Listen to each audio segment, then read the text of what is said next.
So we are, in fact, going over. This is, as they say, it. I'm afraid so. Unless I can think of something very quickly. Welcome to WatchMojoUK, and today we're counting down our picks for television moments and televised events that were controversial, surprising, or both. And so, the reign of Elizabeth II comes to a close after 70 years at the age of 96. Before we begin, we publish new content every day, so be sure to subscribe to our channel and ring the bell to get notified about our latest videos. Number 30. Bingate. The Great British Bake Off. Might not look very appetizing, but makes a nice ice cream flavour. Bake Off has a massive international following, particularly in the US. As such, this 5th series controversy made waves when contestant Ian threw his ruined baked Alaska in the bin. Whose is this? Ian's, I think. That's Ian.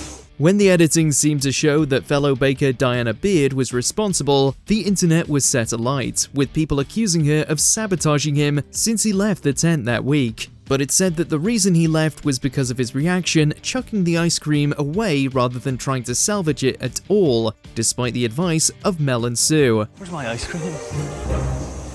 It's here. Sorry, Ian.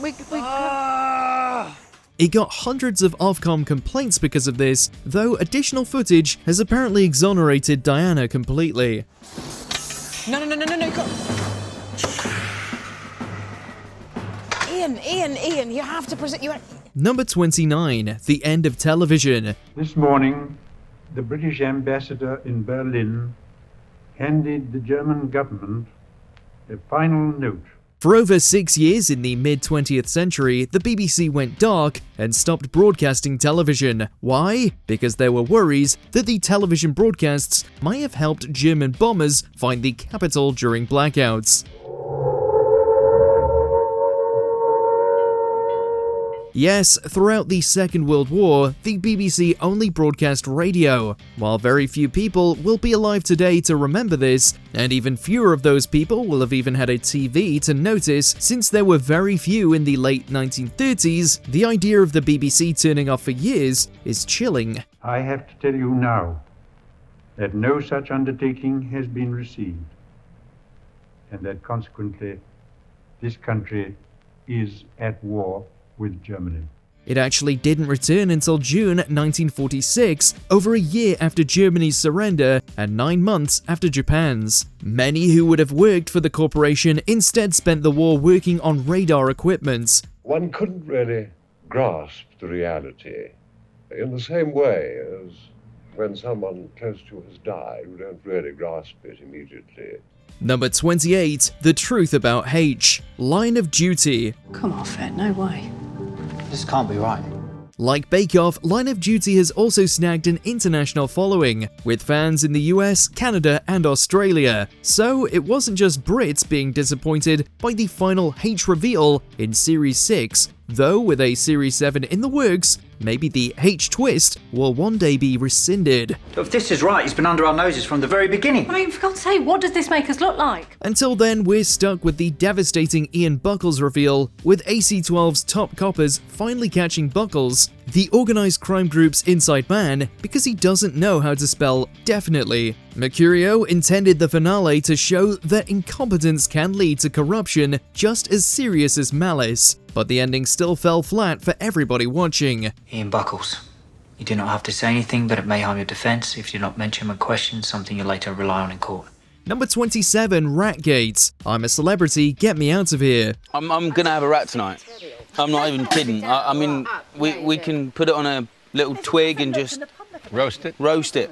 It was disturbing enough for us watching this in Blighty, but the Aussies were absolutely furious. Upon witnessing Stuart Manning and Gino D'Acampo catch and cook a wild rat in a risotto, the outrage down under was palpable, with the Australian RSPCA getting involved. Are you up for that? Because, I mean, I think, you know, it would be meat substance for us. Protein, good, you know, real good stuff for us. I'm a Celeb was already in hot water because of Bush Tucker trials that saw people eating live insects, something else the RSPCA wasn't happy about, but this was a step too far. ITV was ultimately fined for not intervening, and no celebs have tried to eat a rat in the years since. Are you up for eating rat, ladies?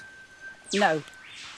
I'll No? give it a go. I'd give it a go. I'll give Because it we're a go. going to cut out really small. I'll give it a go. The show has also finally stopped doing live animal eating trials, thankfully, but too late for Fern McCann to have avoided eating that spider. I mean, look at that. Jeez. Can you hear that? Jeez. Number 26, Fiona Harvey speaks out. Can I get you something? No thanks. Are you sure? Cup of tea? No thanks. You have to buy something. Can't afford something. In 2024, Baby Reindeer became an international phenomenon. It dramatized Richard Gadd's history with a stalker, identified in the show as Martha, a woman who becomes obsessed with him after he gives her a free drink in the pub one day. Why have they got all these details here which are supported? Who is they? Netflix. Who has sent all these things? Correct. Gadd asked people not to try and find out Martha's identity, but because he'd used her online posts verbatim in the show, typos and all, it was extremely easy for people to connect Martha with Fiona Harvey. Harvey later did a bombastic interview with Piers Morgan, disrupting Netflix's claim that the show is based on a true story, and also saying it was defamatory by suggesting that she'd gone to prison for stalking, which she hadn't. She's still pursuing Netflix in court today. What do you feel about Richard Gadd?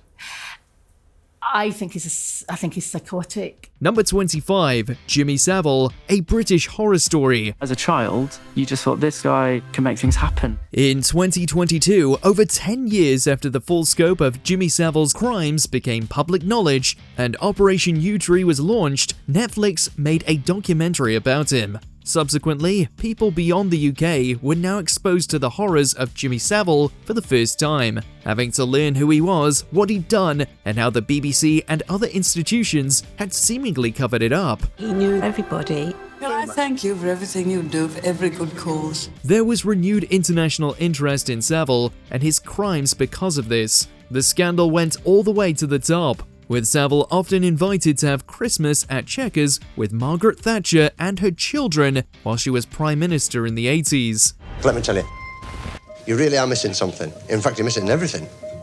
Number 24, The 16th Doctor, Doctor Who. Don't want to do this alone. Has Doctor Who finally jumped the shark? Undoubtedly, yes. In 2025, Doctor Who's fans both at home and abroad were shocked to learn that the leaks were true, and the Doctor was going to regenerate from Ncuti Gatwa into, bizarrely, Billie Piper. Whether she actually is the Doctor is anyone's guess, because she wasn't credited as such, and usually they do announce new Doctors ahead of time, but the whole thing reeks of desperation. This has been an absolute joy. Peter Davison himself has talked about it, saying he thinks it's mad, and he doesn't understand why they'd bring back a beloved companion to now be the Doctor, nor does he understand why Piper even wants to do it.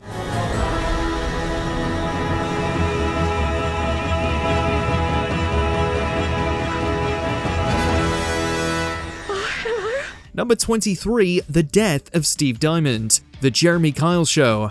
I really did go on the Jeremy Kyle show to prove to you I never cheated on you, but it all went wrong. Love you forever, your Steve. This episode never aired, though footage has since been released as part of the inquest into Diamond's death and whether the Jeremy Kyle Show was responsible. Diamond took his own life in 2019 after failing a lie detector test on the show, with Jeremy claiming that this proved he'd cheated on his partner. Though lie detectors are inadmissible in criminal courts in the UK because of their unreliability. Gemma's your ex? Definitely. Which is hardly surprising because you slept with her sister. I don't know, Jeremy. Following the news, the show, which had always been extremely controversial, was finally cancelled, though Kyle himself has since made a return to broadcasting. It was an indictment of all these confrontational talk shows and the dangers of manipulating people like this. He's a manipulative, controlling BS merchant, and you described the sister, right, As a toxic human being, it ruins your marriage. Number 22, Tragedies, Love Island. The 40-year-old TV presenter of Love Island, Caroline Flack, has died. Her family have announced the news a short while ago. Love Island has also seen huge success in other territories. Though there are other versions, including America's own iteration, the original UK edition remains hugely popular. So when the show was rocked by multiple deaths, the world was paying attention. There are now 4 deaths connected with the show. Former contestants Sophie Graddon and Mike Thalasitis, Graddon's boyfriend Aaron Armstrong, and former host Caroline Flack. You said that the Mike that we saw on screen was very different to the Mike that you knew, and that he was misunderstood in many ways. All of them took their own lives. As a result, aftercare was dramatically improved for Love Island and other reality TV shows, and thankfully, it seems to have prevented further deaths. But there are still many people who wonder why Love Island was allowed to continue at all after this happened. Do you know what? It was... He did go through a really rough time, November, December time, and I know he was really, really struggling, and that's when I thought, oh my goodness, I feel like something bad's going to happen. Number 21, Death of the Queen. Buckingham Palace has just announced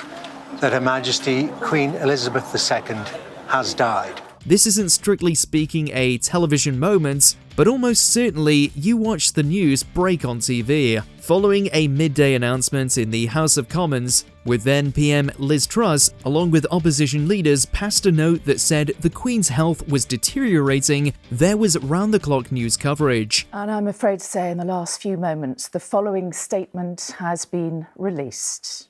The royals descended on Balmoral, and then that evening, the news was broken that the Queen had passed away earlier that day. Not only was the Queen the most recognizable woman in the world for most of her life, but with over 50 countries still in the Commonwealth, this was a global event. The Queen died peacefully at Balmoral this afternoon. The UK entered 10 days of national mourning, ending in a state funeral, which was also broadcast worldwide on TV. Number 20, Dogs Might Fly. There we go. Insane. That's history right there. Incredible. You may have seen memes about this without realizing it's A, an actual show, and B, was made in the UK. But back in 2016, Jamie Theakston presented this show where a dozen stray dogs were taken in and taught to be pilots. Dogs are roughly as intelligent as a 2-year-old, definitely smart for an animal, but would you trust a 2-year-old to fly a plane? Good watch, good boy. Okay, next one turn to writer. Probably not. But you probably also wouldn't trust a 2-year-old to guide a blind person, and dogs manage that alright. Shadow nails turn 2, but next is the first of the key maneuvers. In the end, the dog did fly the plane, though it didn't take off or land, and luckily, nobody died in a dog-related plane crash. Number 19, the national anthem, Black Mirror. Now this is the first of many TV moments so shocking we actually can't show it to you. But we don't need to because you know what we're talking about. In the very first episode of Black Mirror, the plot hinges around the Prime Minister, Rory Kinnear, being told he must have a liaison with a pig on live television to save the life of a beloved princess. This was shocking enough, but then, in 2015, the notorious Piggate scandal happened, where Prime Minister David Cameron was alleged to have done something similar as part of an Oxford initiation ceremony. Given that Black Mirror has since become globally popular, this bizarre scandal has been astoundingly immortalized by Charlie Brooker. Number 18, Skins debut, Skins. Time to get drunk.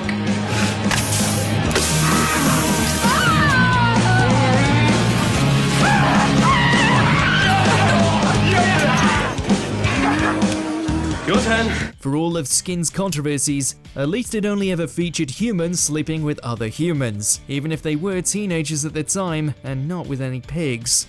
The fact they were all real teenage actors was what made Skins so shocking at the beginning though. Chill out, Sid. I'm chilled, right?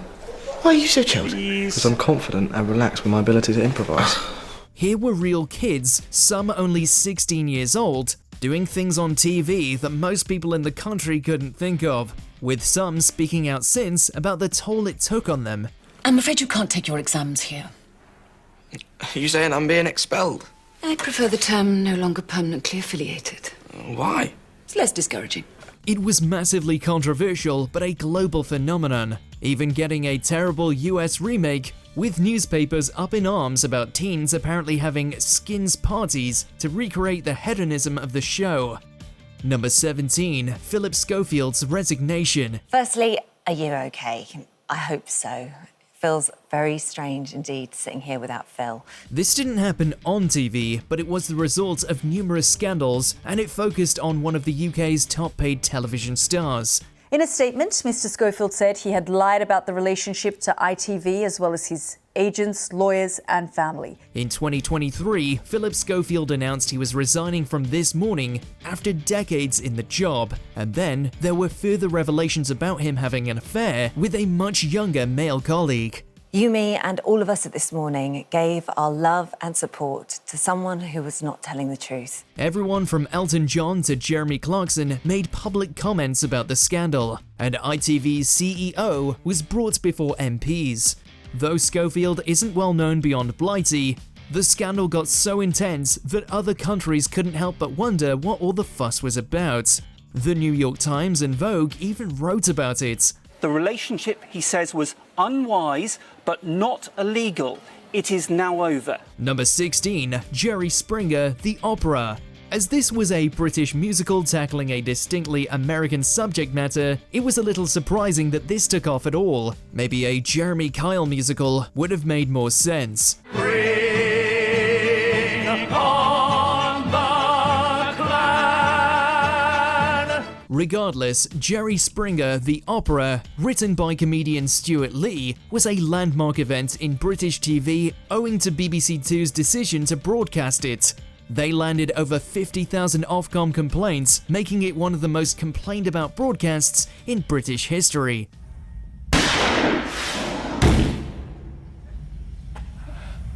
I've been shot. Not only was it shocking that it got onto TV, but its subject matter in general wasn't suitable for all, with jokes about fetishes, murder, and the KKK. This is our Jerry Springer moment. Number 15, Tommy Cooper's death, live from Her Majesty's. Well, with me now is a friend of Tommy Cooper's who worked with him and known him for years, Ernie Wise. We won't show the actual footage as this might be upsetting to some. After all, it's not often that someone passes away live on television, but that was precisely what happened to popular comedy magician Tommy Cooper in 1984.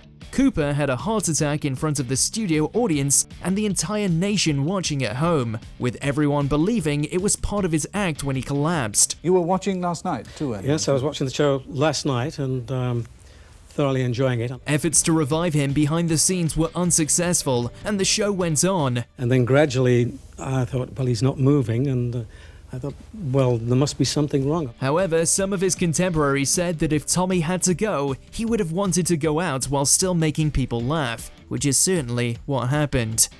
Number 14, Over the Top, Blackadder. Gentlemen, our long wait is nearly at an end. Tomorrow morning, General Insanity Melchett invites you to a mass slaughter. We're going over the top. There were a lot of skeptics when Blackadder decided to go to the First World War for its final series. Many war veterans were still alive, and there was worry that such a serious event wouldn't be handled as deftly as it should be in a comedy program. Thank God. We lived through it. The Great War, 1914 to 1917. Hip hip! Hooray! Of course, this isn't what happened, and the ending of the final episode of Blackadder Goes Forth has gone down in history as a legendary TV moment, though it remains shocking and heartbreaking decades later.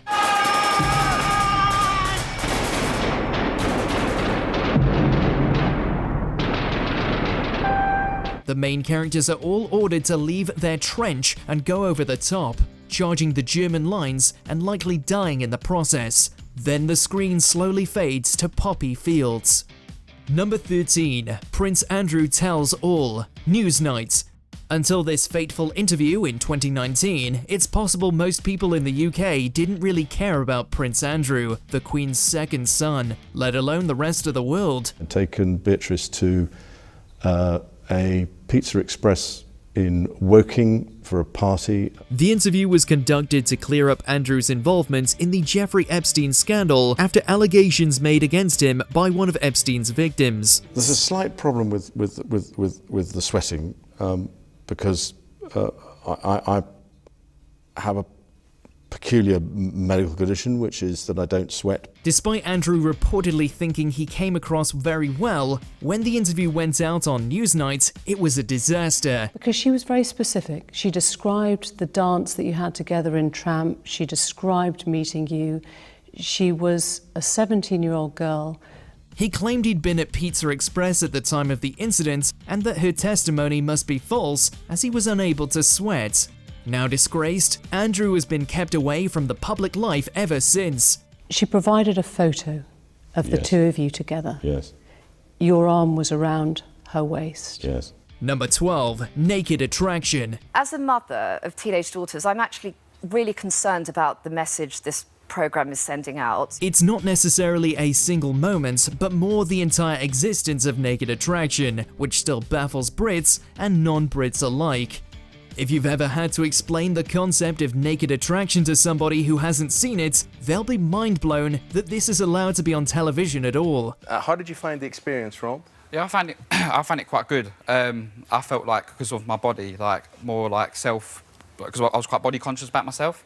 So doing it for me, I got more confidence within my body. But it is, and many moments involving shallow pickers, overconfident strippers, and maybe a few medical mysteries will stick in your mind forever, having seen them. You'd rather know right from the start whether the girl liked I felt like accepted going on, in front of people. And you know what? It's educational as well. It's good on there. There's facts on there as well. Of course, we can't really show you any of it for obvious reasons. The X-rated clips are too shocking even for this list.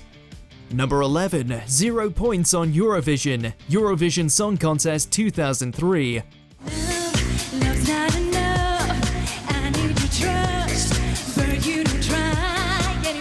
In the 20th century, we had a lot of success at Eurovision, with winners like Lulu and Katrina and the Waves. But in the 2000s, it all fell apart, and in 2003, we got our first nil point results.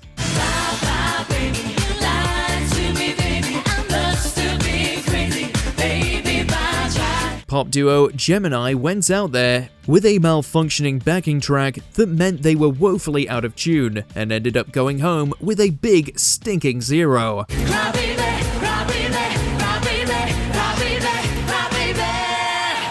Unfortunately, this wasn't set to be the last time we'd receive the dreaded nil point. In 2021, James Newman scored 0 for a second time with Embers. Was the UK doomed never to do well at Eurovision again? Well, perhaps not.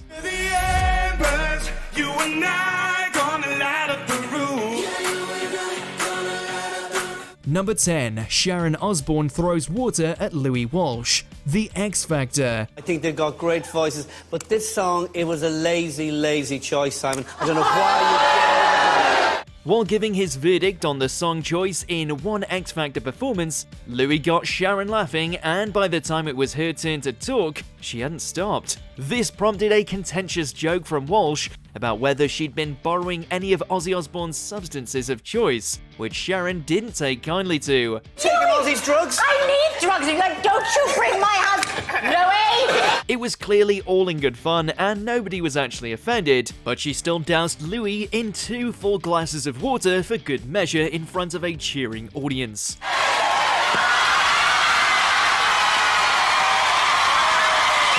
Finally, Sharon was able to give her criticism, but it was difficult to hear what any of them said over the Larry crowd. Number 9, Cilla Black quits live on air. Blind Date. After 18 years, it finally became time for national treasure Cilla Black to call it a night on Blind Date. Hosted by her for the duration of its run, when Cilla found out there was talk of changing the formula due to falling ratings, she announced that the 2003 series was going to be her last ever live on air. It is a very special live show because this is going to be my very last series of Blind Date. But not only were the viewing public and studio audience unaware that Cilla was calling it quits, but so was the entire production staff. Isn't it a shame? I've had great fun for 18 years. In fact, an ITV executive even had to come out and explain that the show was nearing its end after Cilla's shock announcement, which also happened to be Blind Date's first ever live episode. Number 8. Will Young wins Pop Idol. Pop Idol. Time's up! The moment the nation has been waiting for. We have the results. One of the earliest national talent shows was Pop Idol, though it only ran for 2 series in the UK. Still, its influence can't be understated, and the moment at the end of the Series 1 where Will Young was crowned the winner is legendary. The winner of Pop Idol 2002 is Will! He beat Gareth Gates to the crown in the public vote with roughly 500,000 votes in his favour. But perhaps the most shocking thing about Pop Idol is that both of the finalists went on to have solid musical careers. Though Will Young has been more successful than Gates in general, Gates certainly hasn't faded into obscurity, a fate which awaits the contestants of many singing competitions. Do it for you. Number 7. The Fall. Sherlock. In Conan Doyle's stories, Sherlock and Moriarty finally come to blows on a cliff's edge at the Reichenbach Falls, after which Sherlock plummets to his doom.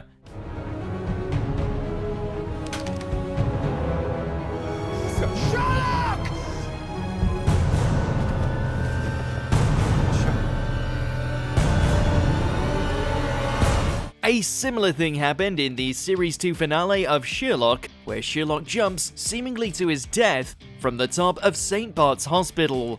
But at the very end of the episode, it was revealed to the audience that Sherlock wasn't dead at all.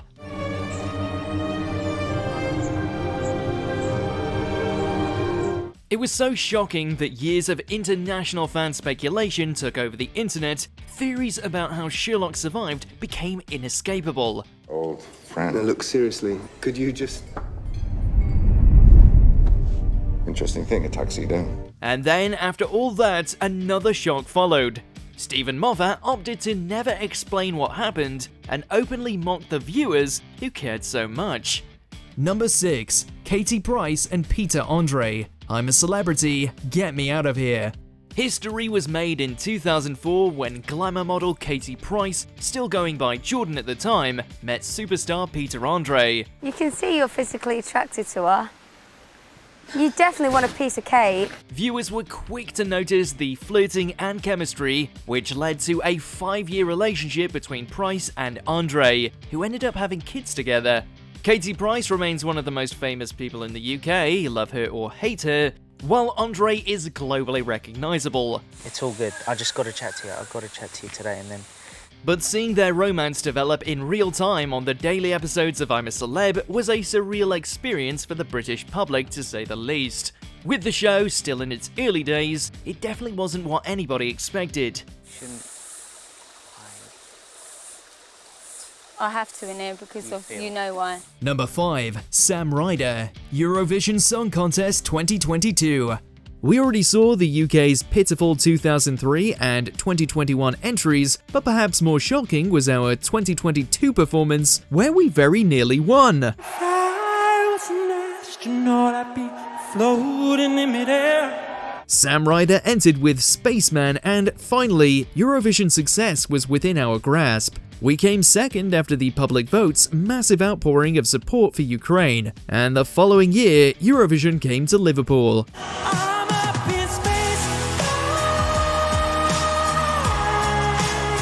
Unfortunately, while Sam was a huge hit, his victory has yet to be repeated. Our subsequent entries have all done badly, though at least not quite as badly as Gemini and James Newman. We haven't come dead last, at least.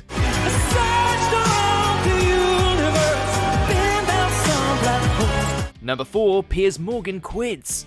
Good Morning Britain. Following the Duke and Duchess of Sussex's controversial interview with Oprah Winfrey, Piers Morgan, as usual, couldn't keep his thoughts to himself. The first part of that allegation, we don't know any of the details or who said it or how they said it. And the second one is completely untrue.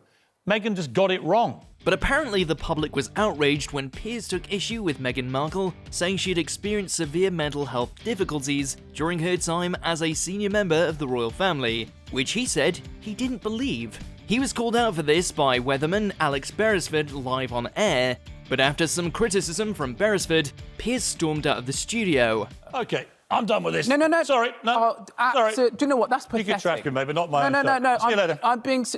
Sorry, can't do this. The following day, he announced he was quitting GMB for good, becoming the recipient of a record-breaking 41,000 complaints to Ofcom. There are many voices on GMB, and everyone has their say. But now Piers has decided to leave the programme. Number 3, Julian Clary on Norman Lamont, British Comedy Awards. Who better than the man never known to go for a single entendre when a good solid double would do? Please welcome Julian Clary. Successful British comedy is often edgy, controversial, and pushes the boundaries of what's acceptable. But Julian Clary pushed those boundaries a little too soon when he appeared on the British Comedy Awards in 1993. He told a very blunt joke about getting up to no good with Norman Lamont, a Tory MP at the time, backstage. As a matter of fact, I've just been Norman Lamont. Lamont himself was in the audience, and Clary spotted him and decided to poke some fun because he wasn't a fan of his politics. Just clawed my way through. Yeah.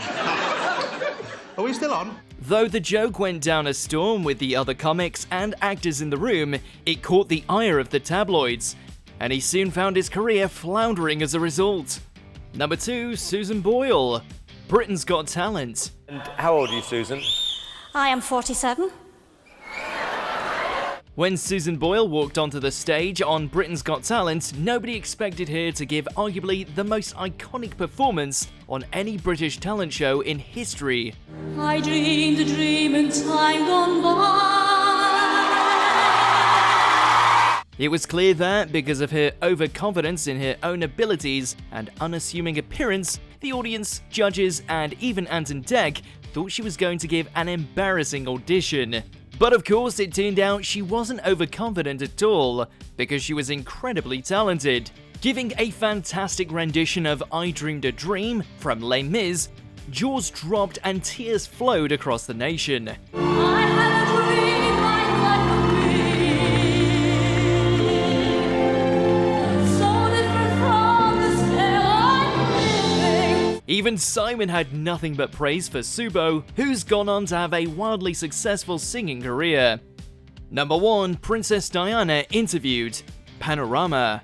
You couldn't indulge in feeling sorry for yourself. You had to either sink or swim. Insights into the royal family are far more common today than they ever were in the 1990s, thanks to social media and Netflix's The Crown. But in 1995, Princess Diana made history by providing an incredibly rare and highly critical look into the lives of the aristocracy when she gave a tell-all interview on Panorama. You'd wake up in the morning feeling you didn't want to get out of bed, you felt misunderstood. She opened up about her eating disorder and other mental health struggles, what she wanted for her sons William and Harry, and even how she felt about Prince Charles's relationship with Camilla Parker Bowles. Do you think Mrs. Parker Bowles was a factor in the breakdown of your marriage? Well, there were 3 of us in this marriage, so it was a bit crowded. It was scathing and shed light on the inner workings of the royals, which the British public rarely gets to see. Let us know in the comments which of these events you never saw coming.